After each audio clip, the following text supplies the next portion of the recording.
السلام علیکم ورحمۃ اللہ وبرکاتہ، بسم اللہ والحمد للہ والصلاة والسلام علی رسول اللہ، اما بعد۔ امام ابو داود رحمہ اللہ حدیث نمبر 77، 78، 79 اور 80 پر یہ باب قائم کرتے ہیں۔ باب الوضوء بفضل وضوء المرأة۔ دوسرا لفظ وضو ہے، واو پر پیش پڑنی ہے، اور آخر سے پہلا لفظ وضو ہے، وضو وضو کی واو پر زبر ہے، یعنی پہلے الوضو ہے اور پھر بعد میں وضو ہے۔ پہلے بھی بیان کیا تھا کہ جب لفظ وضو ہو، واو پر پیش ہو، اس کا معنی وضو کرنا، جو وضو ہم کرتے ہیں۔ اگر وضو ہو، واو پر زبر ہو، اس کا معنی ہے پانی، اور اگر وضو ہو، واو کے نیچے زیر ہو، کسرہ ہو، تو اس کا معنی ہوتا ہے برتن۔ اللہ اکبر۔ ہمارے ائمہ محدثین، ہمارے آج کے بھی جلیل القدر شیوخ محدثین اس بات پر بہت زیادہ زور دیتے ہیں کہ مستند علماء سے پڑھیں، جن کا عقیدہ، جن کا منہج درست ہو۔ جس فن کو بھی سیکھنا ہے، پہلے دیکھنا ہے کہ جس شیخ سے میں نے سیکھنا ہے اس کی اہلیت کیا ہے، اس کا منہج عقیدہ کیا ہے، اس کی علوم و فنون میں پختگی کیا ہے، اور یہ بڑا ہی ضروری ہے۔ ایک استاد ہی تھا،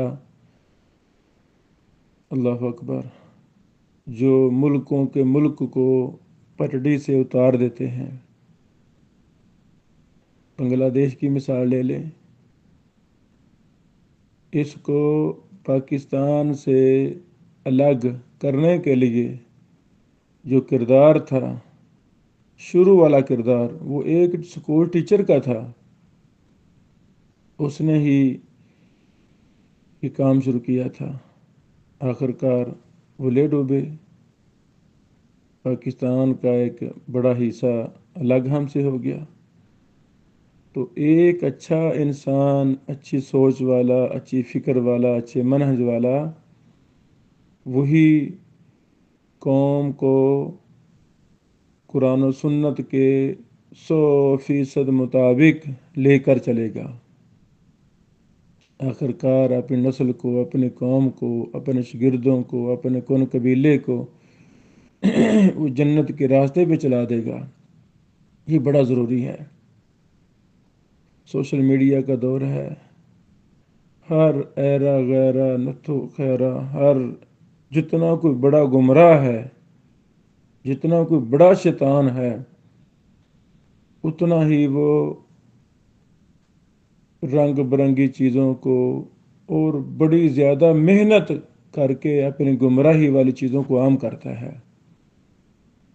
میں نام نہیں لیتا، ایک بہت بڑا گمراہ انسان، ابھی میں وہ دیکھ رہا تھا، اللہ اکبر، ہزاروں نے لاکھوں فالوور ہیں، پھر بھی وہ اپنا ایک دورہ، گمراہیاں کو پھیلانے والا دورہ، اللہ اکبر، انکاری حدیث والا فتنہ، جس کی ضد میں وہ خود ہے، جو منکرن حدیث ہے واضح لفظوں میں، اس نے اپنے ایڈورٹائز کو سپانسر کیا ہوا ہے۔ اللہ اکبر، یعنی شیطان کے چیلے، دین کے دشمن کس قدر محنت کر رہے ہیں اپنی گمراہیوں کو عام کرنے کے لیے، اور ہمارے سادہ لو مسلمانوں کو پتہ ہی نہیں ہے اس کو سننا بھی ہے کہ نہیں، اس کی کتاب پڑھنی ہے کہ نہیں۔ بس وہ اندھا دھند جو بھی رنگ برنگی ویڈیو دیکھتے ہیں، دیکھنا شروع کر دیتے ہیں۔ ہمیں بہت زیادہ محنت کی ضرورت ہے۔ اپنے آپ کو اپنے حلقہ احباب کو مستند علماء کے ساتھ اٹیچ کریں۔ ابھی چند دن پہلے دوران سفر ایک بھائی نے پوچھا ہم کن کو سنیں، تو میں نے کہا میرے بھائی اردو زبان میں کبار شیوخ اور محدثین کو لازم پکڑیں۔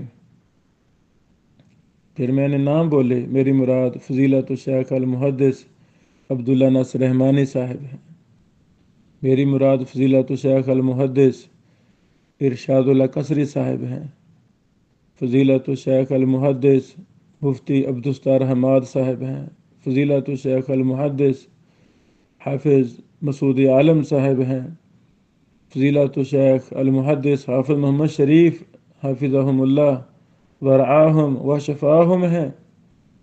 اس طرح کے جو جلیل القدر محدثین ہیں ان کو لازم پکڑا جائے۔ لاہور میں ایک گھر میں جانے کا موقع ملا، وہاں نوجوان ہیں، دو بیٹے دو بھائی ہیں، نوجوان ہیں، وہ گمراہوں کو سن رہے ہیں کون؟ محدثین کی نسل، نام لینا مناسب نہیں، ان کے آباء و اجداد کبار محدثین میں سے تھے ہمارے خطہ کے۔ ان کے بچے مجھ سے باتیں شروع ہوئیں تو وہ گمراہوں کے نام لے رہے ہیں، وہ یہ کہتا ہے وہ یہ کہتا ہے۔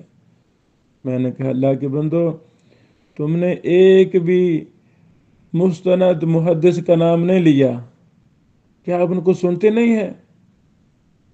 کہتے نہیں جی ہمیں تو پتہ ہی نہیں ہے، کہتے ہیں ہمیں تو بس ان دو تین کے گمراہ انہی کو پتہ ہے جو ہم سنتے ہیں۔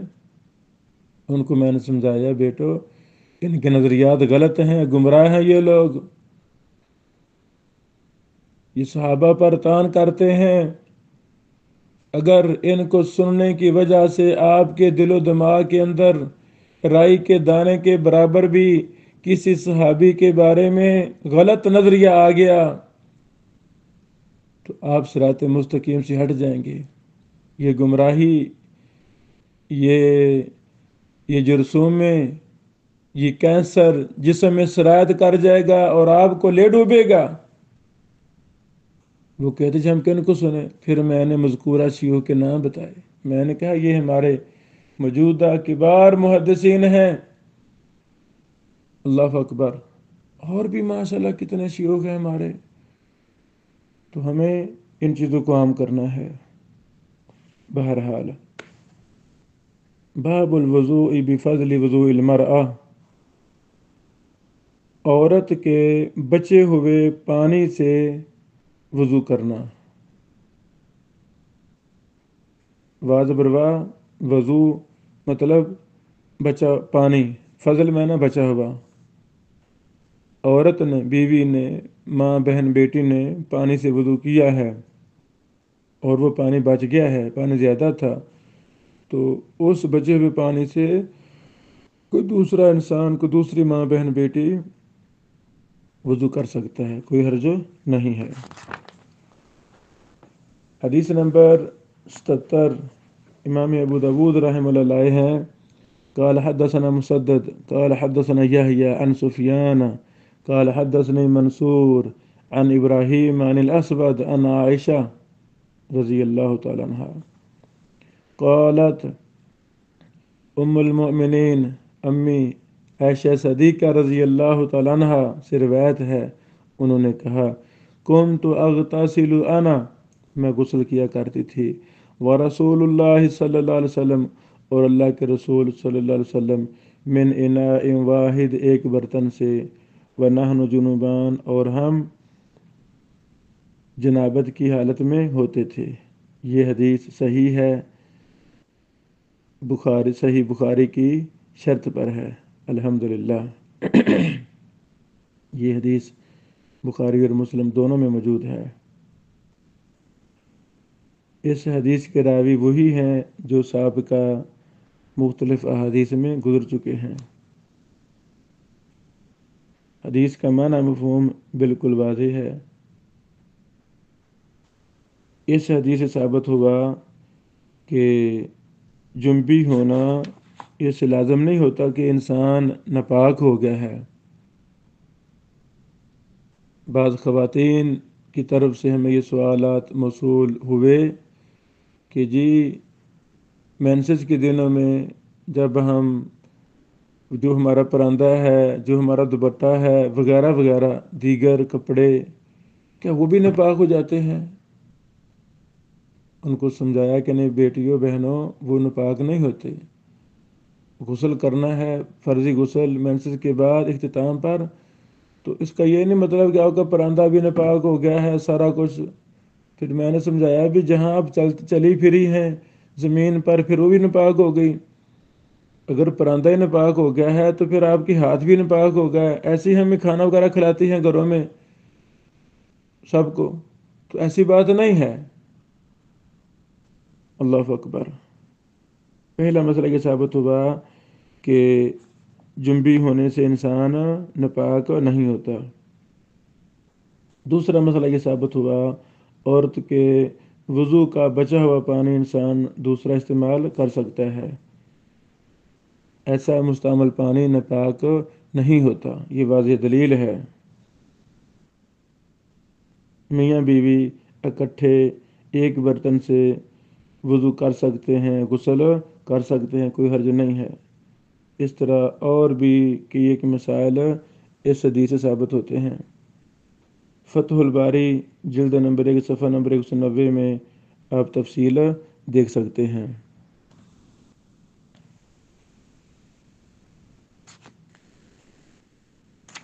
حدیث نمبر 78، قال حدثنا عبد الله بن محمد النفيلي قال حدثنا وكيع عن أسامة بن زيد عن ابن خربوز، را پر شد ہے اور زبر ہے، عن ابن خربوز نہیں پڑھنا، خربوزہ وہ نہیں، خا پر زبر، را پر زبر اور شد ہے، خرہ بوز، خربوز، عن ابن خربوز عن ام سبیہ الجوہنیہ قالت، اللہ اکبر، اختلفت یدی و ید رسول اللہ صلی اللہ علیہ وسلم فی الوضوء من اناء واحد۔ ام سبیہ الجوہنیہ فرماتی ہیں میرا ہاتھ اور رسول اللہ صلی اللہ علیہ وسلم کا ہاتھ مختلف ہوتے تھے، فی الوضوء وضو میں، ایک ہی برتن سے۔ کیا مطلب؟ ایک ہی برتن سے ہم وضو کر رہے ہوتے تھے، کبھی نبی پاک علیہ الصلوۃ والسلام کا ہاتھ جا رہا ہے، کبھی میرا جا رہا ہے، اور آپس میں ہاتھوں کا اختلاف ہوتا تھا۔ پانی تھوڑا تھا، میں کہتی مجھے پانی، میرے لیے پانی چھوڑ دیں، آپ فرماتے مجھے پانی دیں۔ اللہ اکبر، یہ اختلاف کا مطلب ہے۔ یہ حدیث حسن صحیح ہے اور یہ سند حسن ہے، اس کے سارے راوی ثقہ ہیں۔ اسامہ بن زید اللیثی کے متعلق کلام ہے، لیکن یہ کلام مضر نہیں ہے اور ان کی حدیث حسن درجے سے کم نہیں ہے، اور پھر یہ منفرد بھی نہیں ہے، ان کے توابع وغیرہ بھی ہیں۔ اللہ اکبر۔ اس سند میں راوی ہیں ابن خربوز۔ ابن خربوز کا اصل نام سالم بن سرج ابو نعمان ہے، سالم بن سرج ابو نعمان۔ اللہ اکبر۔ ان کو امام ابن معین وغیرہ نے ثقہ کہا ہے، اور اس حدیث کو امام عراقی رحمہ اللہ نے اپنی مبارک کتاب طرح و تصریب، جو انہوں نے ایک متن لکھا تھا اپنے بیٹے کے لیے، اور یہ بڑا مفید متن ہے حفظ حدیث کے لیے، ایک ہی سند سے جو مرویات آتی ہیں ان کو اکٹھا کیا۔ اس طرح یہ بڑی مفید کتاب ہے۔ پھر خود ہی شرح لکھی مکہ مکرمہ میں بیٹھ کر، ماشاءاللہ، طرح و تصریب کے نام سے۔ یہ عام متداول نہیں ہو سکی، خصوصاً برصغیر میں، اس کو عام ہونا چاہیے۔ امام عراقی بہت بڑے جلیل القدر امام اور محدث تھے۔ حافظ ابن حجر رحمہ اللہ نے علم حدیث انہی سے ہی سیکھا ہے صحیح معنوں میں۔ تقریباً 5 سال امام عراقی کے پاس رہے، اللہ اکبر، دمشق میں۔ تر و تصریب میں امام عراقی نے اس حدیث کو حسن کہا ہے، جلد نمبر 2 صفحہ نمبر 39۔ تو کچھ راوی صرف اسی سند میں ہیں، پہلی دفعہ آ رہے ہیں۔ پہلے ہیں اسامہ بن زید اللیثی، مولاہم ابو زید المدنی۔ ان کو امام ابن معین، امام مجلی رحمہ اللہ نے سکا کہا ہے، اور امام ابو حاتم رازی نے کہا یکتب حدیث ولا یحتج بہ، امام نسائی نے کہا لیس بالقوی۔ کتب ستہ میں ان کی احادیث موجود ہیں، اسی کا راوی ہیں۔ ابن خرابوز نام پہلے کچھ بحث گزر چکی ہے۔ سالم بن سرج، ابو نعمان، یہ بھی کہا گیا ہے سالم بن النعمان المدنی، مولا ام صبیہ، ام صبیہ الجہینہ، یہ نافع بن سرج کے بھائی ہیں، اللہ اکبر۔ انہوں نے اپنے جنہوں نے ان کو آزاد کیا تھا ام صبیہ نے، یہ ان سے روایات بیان کرتے ہیں۔ ام صبیہ والا صحبہ، یہ صحابیہ ہیں رضی اللہ تعالیٰ عنہ۔ ابن خرابوز کو امام ابن معین نے سکا کہا ہے، اور ابن حبان نے الثقات میں ذکر کیا ہے، اللہ اکبر۔ تہذیب الکمال وغیرہ میں، تہذیب میں ان کے مفصل حالات ہیں۔ ام صبیہ الجوہنیہ، اللہ اکبر، یہ صحابیہ ہیں۔ ان کا نام خولہ بنت قیس تھا، یہ خارجہ بن حارث کی دادی تھیں، اللہ اکبر۔ مفصل حالات تہذیب الکمال، جلد نمبر 35 صفحہ نمبر 7987، یہ یعنی راوی نمبر ہے، رقم ترجمہ ہے، مفصل حالات تہذیب الکمال میں ہے۔ اختلافت یدی وید رسول اللہ صلی اللہ علیہ وسلم، اس کا معنی کیا ہے؟ محدثین نے اس کا معنی بیان کیا ہے کہ ایک مرتبہ وہ پانی لیتے تھے اور ایک مرتبہ رسول اللہ صلی اللہ علیہ وسلم پانی لیتے تھے۔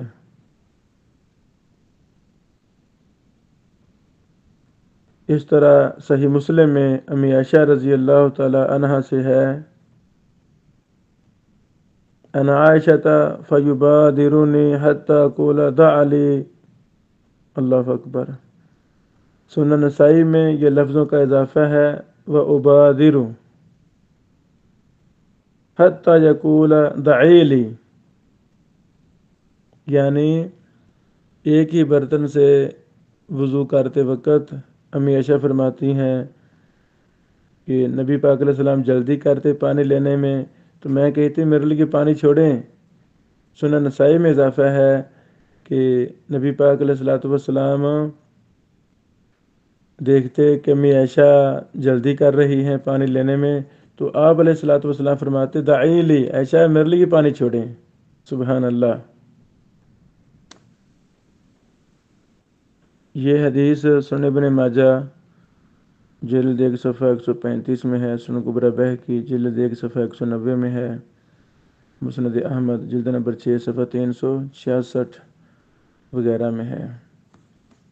حدیث نمبر 79، قال حدثنا مسدد قال حدثنا حماد عن ایوب عن نافع تحویل سند، وقال حدثنا عبداللہ بن مسلمہ عن مالک عن نافع عن ابن عمر رضی اللہ عنہما قال کان الرجال والنساء یتوضؤون، تھے مرد اور عورتیں وضو کیا کرتے تھے، فی زمان رسول اللہ صلی اللہ علیہ وسلم، رسول اللہ صلی اللہ علیہ وسلم کے زمانہ میں۔ قال مسدد من الاناء الواحد جمیعا، ایک ہی برتن سے اکٹھے، واضح حدیث ہے۔ جب صحابہ کرام نسبت کریں کسی چیز کی فی زمان رسول اللہ یا فی عہد رسول اللہ، نبی پاک علیہ السلام کے زمانے کی وضاحت کریں، تو وہ بھی حدیث حکماً مرفوع ہوتی ہے۔ رسول اللہ صلی اللہ علیہ وسلم کے عہد مبارک میں، آپ کی زندگی مبارک میں صحابہ کرام جو بھی کام کرتے تھے، آپ علیہ الصلوۃ والسلام کو اس کی خبر ملے یا نہ ملے، آپ وہاں موجود ہوں یا نہ ہوں، جو نبی پاک علیہ السلام کے زمانہ میں کام ہوا ہے اسے کہتے ہیں تقریری حدیث، چونکہ وہ وحی کے نازل ہونے کا زمانہ تھا۔ وہی ماشاء اللہ رب العالمین جبریل امین علیہ الصلوۃ والسلام کے ذریعے مسلسل وحی بھیج رہے تھے، وحی کا نزول ہو رہا تھا۔ تو اگر صحابہ کرام کو غلط کام کرتے تو اللہ رب العالمین بذریعہ وحی ان کو روک دیتے، منع فرما دیتے۔ تو جس کام سے روکا بھی نہیں گیا، رسول اللہ صلی اللہ علیہ وسلم کے زمانہ میں وہ کام کیا صحابہ کرام نے، تو اسے کہتے ہیں تقریری حدیث۔ اور تقریری حدیث کی اصول حدیث کی کتابوں میں 3 صورتیں ہیں۔ پہلی صورت یہی ہے کہ رسول اللہ صلی اللہ علیہ وسلم پاس موجود تھے، دیکھ رہے تھے، صحابہ کرام نے کوئی عمل کیا، آپ علیہ السلام نے خاموشی اختیار کی، یہ بھی تقریری حدیث ہے اور حجت ہے۔ دوسری صورت، رسول اللہ صلی اللہ علیہ وسلم پاس موجود نہیں تھے، صحابہ کرام نے کوئی کام کیا، آپ صلی اللہ علیہ وسلم کو اطلاع دی گئی کہ صحابہ نے ایسے کیا ہے، آپ علیہ الصلوۃ والسلام نے منع نہ کیا بلکہ خاموشی اختیار کی۔ اور تیسری صورت، رسول اللہ صلی اللہ علیہ وسلم زندہ تھے، آپ کا زمانہ تھا، صحابہ کرام نے کوئی کام کیا، آپ صلی اللہ علیہ وسلم کو خبر بھی نہیں دی گئی۔ تو اگر وہ کام غلط ہوتا تو اللہ رب العالمین بذریعہ وحی اس کام کو روک دیتے۔ یہ 3 صورتیں ہیں۔ بہرحال یہ حکم مرفوع ہے۔ ابھی چند دن پہلے ایک طالب علم ہم سے سوال کر رہا تھا کہ ایسی احادیث جو حکم مرفوع ہوں، اس پر میں کام کرنا چاہتا ہوں۔ تو بہت اچھا کام ہے، ہمیں مشورے کرنے چاہیے اساتذہ سے، جو بھی دل میں بات آئے اس کو رکھنا نہیں چاہیے بلکہ پوچھنا چاہیے، اس میں بڑی خیر و برکت نازل ہو جائے گی۔ تو پھر میں نے بتایا بھائی کو کہ محترم ایسی احادیث ایک عربی شیخ نے ان کو جمع کر دیا ہے جو احادیث حکماً مرفوع ہیں، آپ اسے استفادہ کریں، اس کتاب کو تلاش کریں، لازم پکڑیں، اس سے آپ کو بہت زیادہ رہنمائی ملے گی ماشاءاللہ۔ اور بھی کام ہوں گے، بہرحال میں نے ایک کتاب دیکھی ہے، وہ احادیث جو حکماً مرفوع ہیں،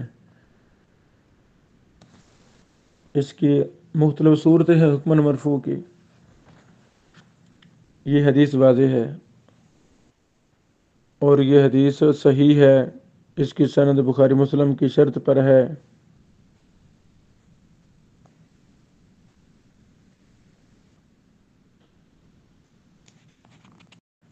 سوائے مسدد کی زیادتی کے، قال مسدد من الاناء الواحد جمیعا، یہ اضافہ بخاری مسلم کی شرط پر نہیں ہے بلکہ یہ صرف بخاری کی شرط پر ہے، یہ اضافہ صرف بخاری کی شرط پر ہے۔ اور یہ حدیث دیگر کتابوں میں بھی موجود ہے۔ حدیث کا معنی مفہوم بالکل واضح ہے اور روات بھی پہلے گزر چکے ہیں۔ یہ حدیث صحیح بخاری، نسائی وغیرہ میں موجود ہے۔ صحیح بخاری جلد نمبر 1 صفحہ 82، سنن نسائی حدیث نمبر 71، موطا میں بھی ہے جلد 1 صفحہ 24، ابن ماجہ جلد 1 صفحہ 134 میں۔ حدیث نمبر 80، اس باب کی آخری حدیث۔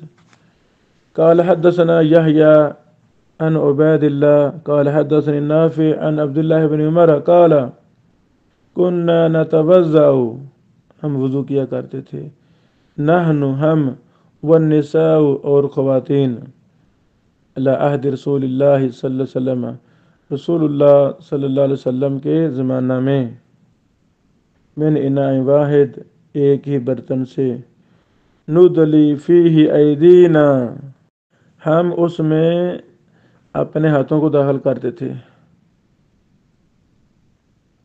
یہ مطلب ہے ندلی کا. اصلاً ندلی کہتے ہیں کنویں کے اندر برتن کو ڈالنا پانی لینے کے لیے. اسے کہتے ہیں میں نے ڈول پھینکا کنویں میں، میں نے کوئی چیز پھینکی پانی لینے کے لیے کنویں میں. تو اب برتن میں ندلی کا مطلب برتن میں ہاتھ ڈالا پانی لینے کے لیے. دونوں جگہ پانی لینا مقصود ہوتا ہے، خواہ کنویں سے لیں خواہ پانی سے لیں خواہ برتن سے لیں. یہ مطلب ہے. یہ بھی حدیث بالکل واضح ہے. اس میں لفظ ہیں والنساء، نحن والنساء، الف لام. الف لام کی قسمیں ہیں، نحو کی کتابوں میں تفسیر لکھی ہوئی ہے. یہاں تقدیری عبارت یہ ہے نتوضأ نحن ونساؤنا، ہم وضو کرتے تھے اور ہماری بیویاں. یہ مراد ہیں، غیر محرم عورتوں کے ساتھ انہیں نہ مل کر وضو کرنا. یہ مراد ہے کہ ہم اور ہماری بیویاں وضو کرتی ہیں. اجنبی عورت کا اجنبی مرد کے ساتھ ان کو دیکھنا حرام ہے، چھونا حرام ہے، تو ایک برتن غسل کیسے کرنا جائز ہوگا؟ یہ مراد نہیں ہے. اسی طرح وضو کرنا اجنبی عورت کا، غیر محرم کا، غیر محرم مرد کے ساتھ مل کر، یہ بھی حرام ہے. بلکہ یہاں تک لکھا ہے محدثین نے اگر عورت نے نماز پڑھنی ہے اور اس جگہ اس کمرہ میں اس ایریا میں غیر محرم لوگ موجود ہیں تو وہ کیسے نماز پڑھے گی؟ یہ بحوث کی ہیں امام محدثین سلف صالحین نے کہ وہ باپردہ ہو کر ہی نماز پڑھے گی تاکہ غیر محرم اس کو دیکھ نہ سکیں. اللہ اکبر، اللہ اکبر. حج عمرہ کے موقع پہ ہماری مائیں بہنیں بیٹیاں جب آتی ہیں تو قرآن و سنہ میں یہی مسئلہ ہے کہ جب غیر محرم ہوں حج کے دوران، عمرہ کے دوران، تو غیر محرموں سے پردہ کیا جائے گا جیسے عام حالت میں کیا جاتا ہے. ہماری مائیں ازواج مطہرات، ان سے یہ ثابت ہے صحیح، وہ فرماتی ہیں جب حج عمرہ کے دوران ہمارے سامنے غیر محرم آتے تو ہم پردہ کر لیا کرتے تھے. اللہ اکبر. حج عمرہ کے موقع پہ اگر خواتین ہماری مائیں بہنیں بیٹیاں اکیلی ہیں یا ان کے پاس صرف محرم ہی ہیں، کمرہ ہے یا باہر کوئی ایسی جگہ ہے جہاں وہ اکیلی ہیں یا محرم ہی پاس ہیں، تو وہاں پردہ نہیں کریں گی. لیکن اگر غیر محرم بھی ہیں، محرم بھی ہیں، عورتیں بھی ہیں، مرد بھی ہیں، جیسے ماشاءاللہ جمع غفیر ہوتا ہے ہر وقت، تو اس حالت میں خواتین بھی پردہ کریں گی، خواہ وہ عمرہ کر رہی ہوں یا حج کر رہی ہوں. اللہ اکبر. یہ حدیث سنن کبری بہقی میں ہے، جلد نمبر 1 صفحہ 190، صحیح ابن خزیمہ جلد 1 صفحہ 63، فتح الباری جلد 1 صفحہ 300 میں اس پر مفصل بحث آپ دیکھ سکتے ہیں. بارک اللہ فیکم. اللہ رب العالمین ان محدثین سے راضی ہو جائے کہ وہ کس طرح ایک ایک مسئلے کو ثابت کرنے کے لیے کتنی کتنی احادیث لاتے ہیں. ماشاء اللہ. اب یہ ہم پر فرض ہے، ہم اس فرض کو ہم ادا کریں، علم کے اندر مستند شیوخ اور محدثین سے پڑھیں. ہمارے ائمہ دین کہا کرتے تھے جو ہم سے سیکھو اس کو دوسرے شیوخ پر پیش کریں. اللہ اکبر، اللہ اکبر. کیوں؟ تاکہ آپ ہماری غلطیوں پر مطلع ہو سکیں. اگر انسان ہونے کے ناطے مجھ سے کوئی غلطی ہوگی تو آپ کو کیسے پتہ چلے گا جب آپ میری باتوں کو دوسرے شیوخ پر پیش کریں گے؟ ہم تو اپنے درسوں میں، اپنے لیکچروں میں یہ بارہا کہتے ہیں کہ یہی سبق اپنے بستی کے، اپنے شہر کے، اپنے ملک کے کبار شیوخ اور محدثین سے بھی پڑھیں. چلو کچھ فائدہ ہماری طرف سے ہو جائے گا، کچھ فائدہ دیگر کبار شیوخ سے ملے گا. ایسا انسان جو کئی شیوخ سے فائدہ لیتا ہے، اللہ کی قسم اس کے منہج میں، اس کے علم میں، اس کے عمل میں، ایمانیات میں، عقیدہ میں کوئی غلطی نہیں رہتی۔ انسان ہونے کے ناطے اگر ایک استاد غلطی پر ہے، اجتہادی غلطی ہو سکتی ہے، تو وہ دوسرا شیخ تنبیہ کر دے کہ نہیں بیٹا یہ مسئلہ ایسا نہیں، ایسے ہے، یہ دلائل ہیں، اس کا بڑا فائدہ ہوتا ہے۔ یہ علم اللہ رب العالمین کے علم ہے، اس میں ہمیں بہت زیادہ امانت و دیانت سے کام لینا ہے۔ رائی کے دانے کے برابر بھی تعصب ذہن میں نہیں ہونا چاہیے۔ اور جو شخص صرف ایک ہی شیخ کو لازم پکڑتا ہے، اللہ کی قسم وہ شیخ اگر گمراہ ہے تو یہ بھی گمراہ ہو جائے گا۔ وہ شیخ جیسا ہے، اگر وہ 90% ٹھیک ہے، 10% اس میں غلطیاں ہیں، منہجی گمراہی والے باتیں کر جاتا ہے، تو یہ شاگرد بھی ویسے ہی کرے گا۔ اس لیے بعض احباب کو بندہ نچیز نے ان کا ہاتھ پکڑ کر ان کو قسم دے کر پوچھا کہ محترم آپ کے اندر یہ غلطی ہے، کیا اسی مسئلے کو آپ نے فلاں فلاں شیوخ سے ڈسکس کیا ہے، ان سے مسئلہ پوچھا ہے؟ کہتے نہیں پوچھا۔ بھائی کیوں نہیں پوچھا؟ چونکہ یہ شخص اس نے صرف ایک کو ہی بڑا سمجھا، اسی کو لازم پکڑا، اسی کے پاس بیٹھا رہا، کسی اور بڑے محدث کے سامنے بیٹھنا گوارا نہ کیا، تو جو بڑے اس کے استاد میں غلطی تھی وہی غلطی اسی کے اندر آ گئی۔ تو ایسی غلطیاں پھیل جاتی ہیں، پورے پورے مذہب اور موقف بن جاتے ہیں۔ تو ہم اللہ اور اللہ کے رسول صلی اللہ علیہ وسلم کے متبع ہیں، ہمارا منہج وہی ہے جو اللہ رب العالمین اور محمد رسول اللہ صلی اللہ علیہ وسلم نے قرآن و حدیث کی شکل میں ہمیں دیا ہے، امت محمد کو دیا ہے، ہمیں وہی لینا ہے بس۔ اور یہ وہ منہج ہے، یہ وہ طریقہ ہے جس پر صحابہ کرام چلے، محدثین چلے، احمدین چلے۔ الحمدللہ پوری دنیا میں آج بھی ہزاروں کی تعداد، لاکھوں کی تعداد میں علماء محدثین موجود ہیں جو قرآن و سنت کے مطابق چل رہے ہیں، ہمیں ان کو لازم پکڑنا ہے۔ بارک اللہ فیکم۔ السلام علیکم ورحمۃ